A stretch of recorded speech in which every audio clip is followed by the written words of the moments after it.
On your skin here, on 1 inch, 1 square inch here, you have so many bacteria. And these bacteria, maybe in 1 inch, you have maybe 2 million of those little guys working there. Each one is doing his little job, okay? And they're doing their job for us. Okay, but if they don't do their job properly, I'll feel an itch. So I'll scratch. One scratch, and there goes 2 million bacteria. Yeah, so if you don't do your job, the earth can just scratch.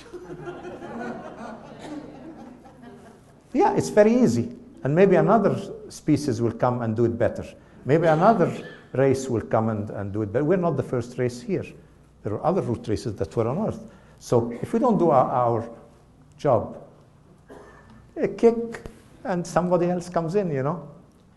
Yeah, it is like that. If you don't do your role, somebody has to do it. The universe is not something that you can go and say, please give me another chance, or I want this, or I want... No, it's laws, abstract laws. It's like you can't feel an itch in your hand like that, and you want to scratch, and then you hear a voice, please give me another chance. You know, I'm itching. So it's like the universe is like that. You don't get another chance. See, now we know, some of you tell me the golden age is coming. Okay, the golden age is coming, very well. That means that instead of having sacred power spots on Earth, sacred times in the sky, we will enter into an age where the Bija-3 or the spiritual energy will be all over our atmosphere. So the Earth will be entering in a sort of a golden age. But there's a big difference, that it is up there in the atmosphere. It will not come down and knock on your door. Why should it? You think a golden age will just come down and correct everything for you, knock on your door? No. You have to do something to pull it into your heart. Then we will enter into a golden age. Otherwise, we will end up completely, there'll be global life extinction through this electromagnetic radiation and electrosmog and all that, and it will be bye-bye. So what we said before is the spiritual way, the proper spiritual way, the way I'm explaining, is the way of excellence. Avoidable? It's not avoidable. You don't have a choice, so you'd better do your job. Now, I'll just go quickly because time has gone out. I have here an important concept here, bringing excellence into action. Now, we all live, we're very happy that we're living in an age. We're looking for democracy, we're looking for freedom, freedom of thought, freedom of speech, freedom of this, freedom of that. The word freedom seems to be, you know, something that's everything. I want freedom to do anything, whatever comes in your mind, you want freedom to do it. Okay, very nice. Now, if you want to be free, that means I want to think of something, but I want to express my opinion. You should let me express my opinion. That is freedom. Whatever I think, I should be able to express. Okay, well, let's look at that. Here, to express my opinion, I always have a point of view. There's nothing to express if I don't have a point of view. So I made a small diagram like that, where these would be three entities, three circles that are exactly the same. Each one has the 7 colors on it like that, okay? Now, this is my point of view. I look at this circle, I see green. I look at this circle, I see red. And this one, I see indigo. So for me, this is the green circle, this is the red circle, this is the indigo circle. So according to my point of view, I've already labeled them. Then my relationship, maybe I like the green, I hate the red, and I'm indifferent to the indigo. So I've already made judgment. You know, you think, I'm free. I mean, if I tell you I don't like this, I don't like that, I'm free. But what you don't know, that Each one has all the colors anyhow. You're just looking at small part. When you have the right to have a point of view and express it, it's exactly like somebody in a jail cell who wants to keep shouting as much as he wants. Okay, let him shout. So you're a prisoner of, when you make judgment, you're a prisoner of point of view. Move out of your point of view. But do I move haphazardly like that? No. How do I really see everything? I have to center my movement to get this balancing energy into my action to achieve excellence. So when I open my heart, when I get this balancing energy into my system, I move according to certain harmonizing, balancing, geometrical laws of motion. And so here, for example, is the circular law of motion. So I find myself going in certain here, like this, like this, like this, like this, and then I've seen the totality of the picture, and then I've seen that my freedom to judge here is useless, because I would have been telling everybody nonsense, because I've been telling everybody that this is green and it's not. So you see, so freedom is not just, I have a point of view, let me express my point of view, I want this. This is not freedom, this is creating a lot of problems all over the world. The freedom of speech today is the freedom of saying nonsense. Yes, move according to the divine laws and be a spokesman for nature. And then the word that comes out of your mouth will be a word of excellence. When people do that, in ancient Egypt, they performed all feats that we call magic today, but they were a higher science. They performed them by the power of the word. Now, why doesn't my word do anything? You know, instead of this, next picture, last picture, nothing is happening. Why is nothing happening? Yeah, I mean, Moses parted the Red Sea and I can just move a picture. Why? Yeah, because you are here, standing in your point of view, so your words are empty. Your words get power only if you infuse them with the laws of nature, and then the words get the power of nature, get the wisdom of nature, and actually, when you say a word of power, you're a spokesman for that higher power. And that higher power will make things work. So they used to call it in ancient Egypt, the magic words were hekau. The word hekau means magic words. And a magic word, whenever you said the magic word, you could do things with words. Today, and this would be, okay, I accept that you are free to say whatever you want, if you can stop the hurricane, if you can stop say a word and stop whatever the earthquake. If you do that, say a word, then I respect you are free to say what you want. Yeah, because you wouldn't be speaking. It's not you who'd be speaking, it's somebody else. And that is what real freedom is. By geometry, and that's in all religions of the world. Remember, a ritual is abstract.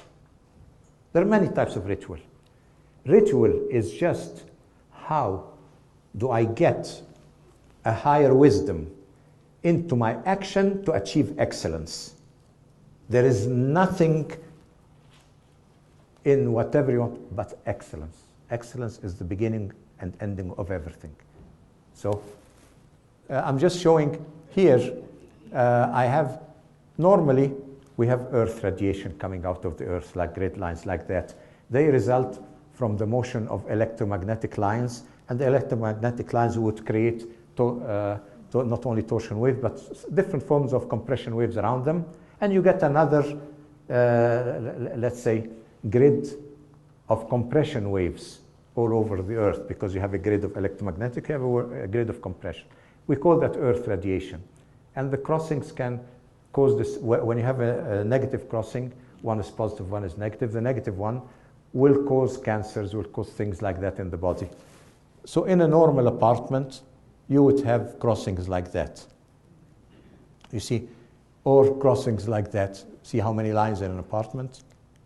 Now, when those crossings meet, see what they do to a tree.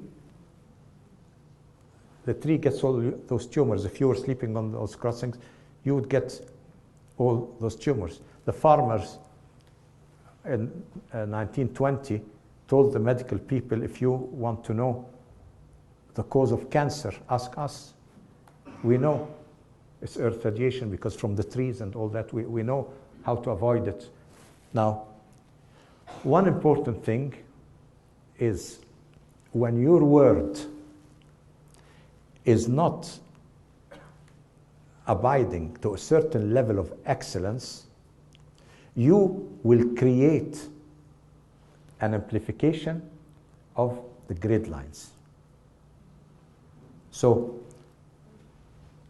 I'll give you an example. If you put an emitter, electromagnetic emitter, somewhere in any room in this floor out there, and you sleep here on a bed in this corner, by tomorrow night maybe, you could measure. In Germany they call that Schlange, that means snake. You could go and see the disturbance going out in the corridor like a snake, as if it knows where you are. It seeks you like that until it hits your bed, the disturbance. So what's this? I'm away from the electromagnetic radiation, and as far as I know, the compression waves are not here. So how come there's a snake following me? There is a relationship between electromagnetic radiation and morals. They're completely linked. If you say a lie, your body radiates the same disease-causing energy that it would radiate if subjected to an electromagnetic radiation. So imagine you're afraid to put your cell phone in your pocket like that, and with every lie you're doing, and then, okay, you say, no, I'm a truthful man, I never lie. Okay, but what about the collective lies? What about the collective lies that are stronger than us? So there is no way to deal with all that. The only way to deal with all that is get this balancing energy into our system to help us achieve an excellence of solving those problems, because those problems are unsolvable. So you might think, is that spirituality? We thought you were going to speak about something spiritual, and you're speaking about balance and all that. But this is the true way that ancient civilization looked at spirituality, as the total harmony with the universe. You see, if you're in total harmony with the universe, and I'm in total harmony with the universe, I don't care how you explain it or how I explain it, because we're in harmony with the universe anyhow. See? But if you're not in harmony and I'm not in harmony, then my explanation is better than yours, your explanation is better than mine, yeah, because we're both nothing. We're both doing the wrong thing. So here, this is a carpet that protects from earth radiation, and this is the design language of biogeometry. The design language of biogeometry is to recreate the doorway so that instead of this object just radiating different qualities of energy, no, the object recreates the doorway so that this energy flows in. Because in ancient times, the easiest way to recreate it would be to go on a sacred power spot and build my temple there. So, and then radiate it from there along roads, along things. In biogeometry, we've developed a bit further, saying I can create an object that creates its own power spots. see, so that it can be used anywhere. I'm just showing you here, it's as old as humanity, this thing. You see, these are menhirs, dolmens, you know those two shapes. You find them on ancient sacred power spots. Sometimes the dolmen here, this one is, the stone is 20 tons and 20 tons, and maybe this one is 30 tons. So imagine who would go through putting it that way, and they're all facing between south and southeast all over the world. Somebody knew exactly the direction which they would take the energies and radiate them. And then when they had the menhir like that, they would know to take the stone with a certain density so that it resonates with this energy, amplifies it, and radiates it. So you see, so it was all a matter of this energy, how to acquire it and put it in my activity. So even the caveman, even the animal, was seeking excellence through ritual connecting to this energy. So here you see, for example, in Egypt, the same sacred power spot has an ancient pharaonic temple, has a church and the mosque, all of them on the same, because this was a sacred spot for the community. You change religions, whatever you want. Change. My sacred spot is still my sacred spot. The doorway is the doorway, the light is the light. So whatever you change, you can preach whatever you want. I want it here on my sacred power spot, because if you don't put it here, it has no life in it. So if somebody comes in new religion now, and we propagate and we want to build a new edifice for this religion, and you say we'll put it there on this hill so everybody sees it, or there or there. No, it has to come in our power spot, because otherwise it's dead. It's not alive. So that's why you end up with things like this. You see, buildings, as Robert showed you, were then aligned on those lines, propagated from the power spots. So every building, you see, every details of the building were on certain grid lines infused with this energy. And we saw this one, but we'll go into cities. For example, that is Zurich. And in Zurich in Switzerland, these are the spiritual lines coming, and all the churches are put in the ancient power spots here.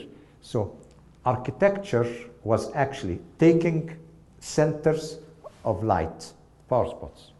And then a city was like a work of initiation, a sacred ritual. Designing a city was a sacred ritual, like designing a building. So you designed it to achieve at the end prosperity for your nation. So how was the design made? You choose a power spot, and then you put on this power spot maybe your temple, and choose another power spot, and maybe on the other power spot you put the courthouse or the ruler's house or whatever. And then once you put it on that, you join both of them, and usually you will find, before you join them, you will find a line, a connecting line in nature already joining them. So this becomes a path, and this becomes your first main avenue.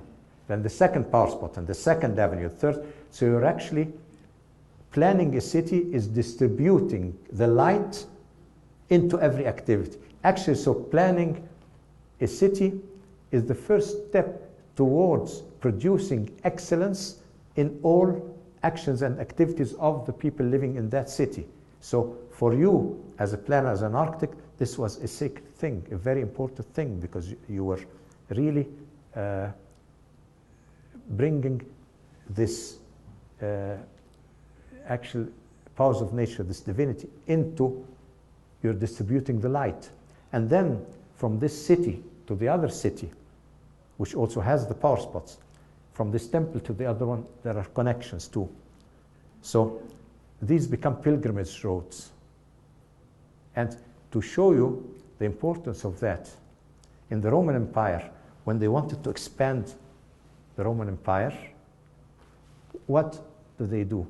They go on those spiritual lines and build the roads of the Roman Empire, so that when they go to the other areas and they send the Roman army to fight, you know, the Roman soldier is wearing an armor and is wearing so much, he's wearing heavy things. And then he might go to areas where there are barbarians, there's something very light in weight. So if he walked 500 kilometers, by the time he got there with all that armor, I mean, he doesn't need somebody to chop his head off. Yeah, it's already done. So when they walked on those lines, they were charged with this energy. So they reached their goal and they are in full power. So imagine this is used, and it also puts a certain spiritual cause, a higher cause to their fight or something like that. So this, or today, for example, if you go to many places, we still have that in Egypt, that many people from the rural areas, when they travel and they go from one place to the other, they never go on a straight line. They go from this area, they go, let's say, to the church or to the mosque, or I don't know what. Then they walk. And then they walk on a pilgrimage road, and maybe where they want to go there. But they go on a pilgrimage road on this direction, reach this other spot, maybe it's a church, maybe it's a pharaonic temple. From there, they take another route like that. So it might go in a zigzag like that to go to their journey, but they're going, it's a habit from this seer to this seer, because there are mostly seers buried in those places and all that. So they move from one to the other, from one to the other, moving in this thing. So what we would like to do is bring an awareness of everybody to the spiritual power spots in your area. Because in your system, you have the chakras in your body, the energy centers in your body. Those energy centers, imagine this to be a micro system, and nature around you is the macro system. So the power spots in your area are in direct resonance to the power spots of your body. Now, some of them are in relation to the heart, some of them in relationship to the throat, but all those places are in resonance with certain places of your body. First of all, your awareness of that resonance will bring healing to all those centers in your own body. Your neglecting of those power spots or disruption of their energy will bring problems in some of your energy centers. So the first thing to do is be aware that me and the power spots in the area, this is where we connect. This is the doorway to connect. Now, so I start looking at the power spots, studying their history, who lived there or what happened there, and something like that. And then maybe I go, it doesn't have to be a church or a temple, it could be part in a forest. I go and look, are the trees here different than there? I start observing, is the water here? You find if there is water, it will be fresh. There'll be never any problem that water. You start observing when you see birds flying and they come over the power spot, they won't fly through. They'll come, they'll make circle like that, and they continue through. It's like an act, like a prayer, getting the energy of the spot, because the energy of the power spot comes up like that. So the birds know it. So start observing the power spots in your area. So you become one with the earth just by observation. And then we can start thinking of connecting them. But what I will do here in Asheville, I spoke with Robert about this. We are going to take a Google map of Asheville and put as many power spots, we'll detect as many power spots as possible on that map. And all those who are interested, they can give their email to Robert, and once that map is ready, it can be sent to you, and then you can look, for example, where is the nearest power spot there? I go and observe and some. And one thing you will know, if you have a problem in your body, you go on the power spot and there's a healing effect on it anyhow. So just your awareness of this power spot, getting friendly with the power spot, knowing it and all that, even when you're sitting at home now, it is affecting you at a distance. So reviving the power spots, the doorways in your area is already the beginning of your mission of propagating this energy and actually of your benefits, health benefits, mental benefits, emotional benefits, and all that. So I think I took too much time now. I went overboard. So you know, time is not my strong point. Yeah. So, well, I thank you all for being here tonight. And I thank Robert for the nice introduction, although I owe him so much money now. But it's been an honor and a pleasure being with you tonight. Thank you.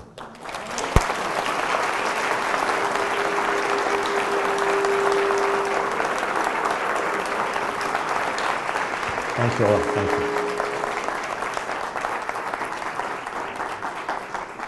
To your health.